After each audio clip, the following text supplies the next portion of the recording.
Fala, irmãos, como vocês estão? Espero que estejam muito bem. Hoje nós vamos falar sobre a diferença entre a pregação e o ensino, ou o estudo, um estudo bíblico. Ele é diferente da pregação? Quais são as diferenças? Existem diferenças, né? Uma pergunta que nós podemos fazer. Honesta, uma pergunta honesta. Existe uma diferença entre pregação e ensino? Vamos falar sobre isso, é um tópico muito legal. E isso me chamou a atenção. Hoje eu estava lendo um artigo e eu vi que uma história de um pastor reformado plantando uma igreja lá nos Estados Unidos e ele estava tendo dificuldade em transformar a pregação dele em uma pregação prática. Então ele era um pastor muito determinado em trazer um ensino sólido para sua igreja, uma teologia sólida para sua igreja, mas ele estava tendo dificuldade porque as pregações dele estavam ficando muito longas e eram muito detalhadas e técnicas naquela ânsia de ensinar, só que ele percebia que ele não conseguia aplicar bem a palavra. Ele percebeu que ele não conseguia fazer uma ponte da pregação dele para o ouvinte. E eram pregações longas, as pessoas estavam tendo dificuldades em acompanhar a pregação dele. E aí um pastor mais experiente, ele abriu isso com um pastor mais experiente, e esse pastor mais experiente deu umas dicas para ele, que eu achei muito interessante, sobre como ele podia diferenciar a pregação do ensino, né? Separar essas duas coisas e não perderia qualidade. E seria até interessante ele fazer isso. Então, é uma dúvida que eu já tive, que eu tive por muito tempo, mas por um período eu fui aprendendo algumas coisas sobre pregação, aplicação, ensino e tal, e eu achei bem interessante. Eu quero que você coloque aí nos comentários depois o que você acha, a diferença entre pregação e ensino. Depois do vídeo talvez você possa mudar de ideia, talvez não, você vai deixar um comentário aí embaixo. Vamos falar então das diferenças e se há diferenças numa pregação e num ensino. Vamos falar disso. Então, baseado nessa história desse pastor, que é a história de muita gente, como que eu posso montar uma pregação que de fato seja efetiva, que leve as pessoas a praticarem, que tenha uma prática, que tenha ensino e tenha aplicação. Cara, tem alguns indícios na Bíblia que nós podemos usar para falar sobre isso. Eu vou começar assim, ó. Depois eu vou mostrar um diagrama para vocês que tem uma separação bem legal do ensino, de uma pregação para o ensino, que eu acho que vai ficar bem claro e fixado na sua mente. Eu vou mostrar para vocês o diagrama. Não esqueçam que eu vou mostrar um diagrama. Eu também não posso esquecer de mostrar o diagrama para vocês daqui a pouquinho. Então, olha só. Em Mateus 4:23, nós vemos que Jesus percorria Jesus toda a Galileia, ensinando nas sinagogas, pregando o evangelho do reino e curando toda sorte de doenças e enfermidades entre o povo. Então nós percebemos que aparentemente existe sim uma diferença entre ensinar e pregar. Existe uma diferença. Talvez não seja uma grande diferença, mas existe uma diferença entre ensinar e pregar. Jesus ele ensinava e ele pregava o evangelho do reino. E isso nos mostra que existe dá pra a gente separar, dá pra nós separarmos a pregação do ensino, do estudo, né? Mas o que é então uma pregação e o que é um estudo ou um ensino? Vamos falar algumas coisas. Algumas pessoas pensam que o ensino, ele é diferente da pregação porque a pregação ela tem um tom mais alto, a pregação é a proclamação. E isso tem uma verdade. A pregação, é uma proclamação. Ela é uma pessoa só falando para uma multidão ou para outra pessoa. Então, pregar é essencialmente você anunciar algo para outra pessoa, é você proclamar algo para outra pessoa. Isso é verdade. Então pode interferir no tom de voz, mas não é isso que define. Então não é o ponto final, não é o que fecha a questão de o que é o ensino e o que é uma pregação. Não é o tom de voz, se é mais alto ou mais baixo. Isso sim.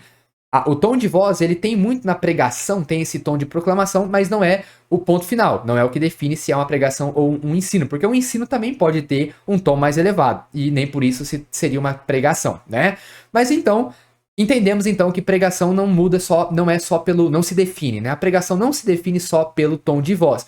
Agora, nós temos em Timóteo, Paulo envia uma carta para Timóteo, onde ele fala para Timóteo, 2 Timóteo 4:2, que era para Timóteo pregar a palavra. Então ele fala, prega a palavra, insta. O que é insta? Insista, persista, peça com insistência. Se você ler na ARA, na revista atualizada, até mesmo na CF, você vai encontrar muito a palavra instar. Instar é o que? Pedir com insistência, é insistir em algo importante. Então prega a palavra, insista, quer seja oportuno, quer não, corrige, repreende, exorta com toda a longanimidade. O que é longanimidade? Longanimidade pode ser perseverança, pode ser demora em irar-se também, vai depender do contexto. Quando nós falamos que Deus é longânimo, é que ele demora em irar-se. Mas com toda longanimidade, pode ser com uma perseverança. Longanimidade, um longo ânimo, seja com perseverança. Então, Paulo fala que Timóteo deveria pregar, e para nós também devemos pregar com. Devemos insistir, devemos instar, devemos insistir, devemos Na pregação tem corrige, repreende, exorta. Exorta e encoraja. Acho que eu vou fazer um vídeo sobre isso depois.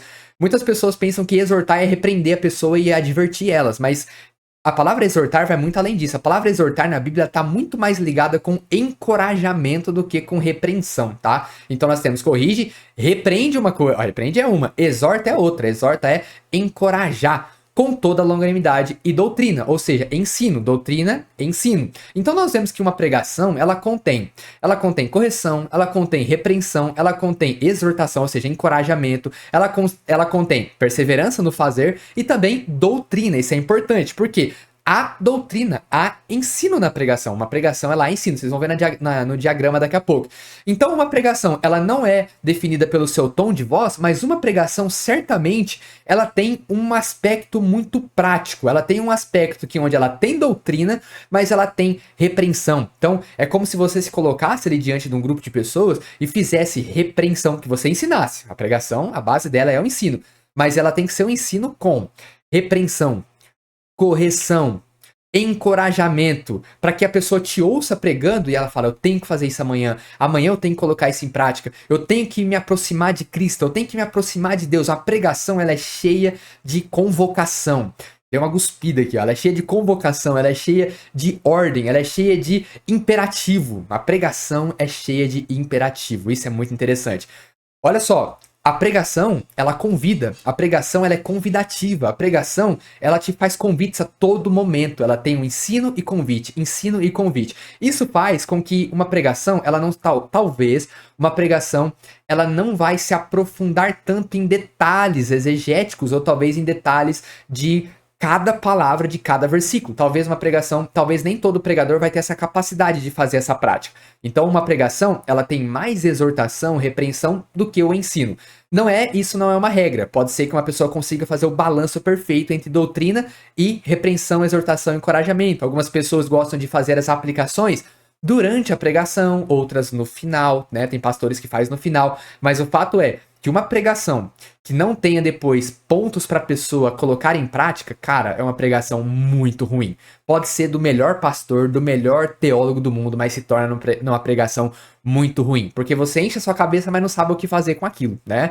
Então, a pregação tem o alvo de levar as pessoas a adorarem a Deus, a se arrependerem, a se converterem, a mudarem de opinião, a mudarem de ideia. Essa palavra foi boa. A mudarem de ideia, né? A mudarem de ideia. Até no vídeo passado eu falei de 1ª e 2ª Samuel lá, né? Que eu falei que eram cartas. Eu falei, foi no automático, tá, gente? Eu aprendi quando eu comecei na igreja que as epístolas, as cartas, estão no Novo Testamento, são as epístolas de Paulo, principalmente, né? Mas foi um erro, foi um deslize ali, não é tanta ignorância da minha parte assim, não, tá bom? Então, tô falando disso por causa do Indeia, né? Mandei um Indeia e mandei umas epístolas no Antigo Testamento, aí tá de brincadeira, né? Mas, então, a pregação, ela é cheia de exortação, de encorajamento. E aí eu quero te perguntar, eu quero te perguntar não, né? Eu vou te perguntar, mas eu acho que esse problema sobre poucas aplicações, elas acontecem muito nas pregações reformadas. As pregações que eu estou envolvido são pregações de pastores reformados.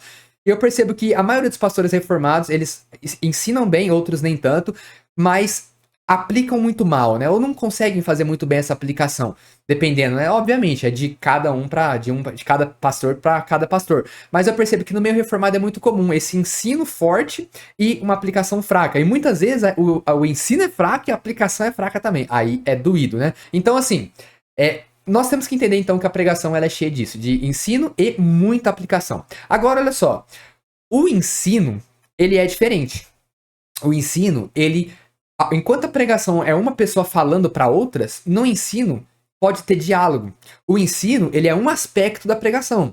Há ensino na pregação. Isso é fato. Há ensino, há doutrina na pregação. Mas no ensino só há doutrina. Então esse é o fato.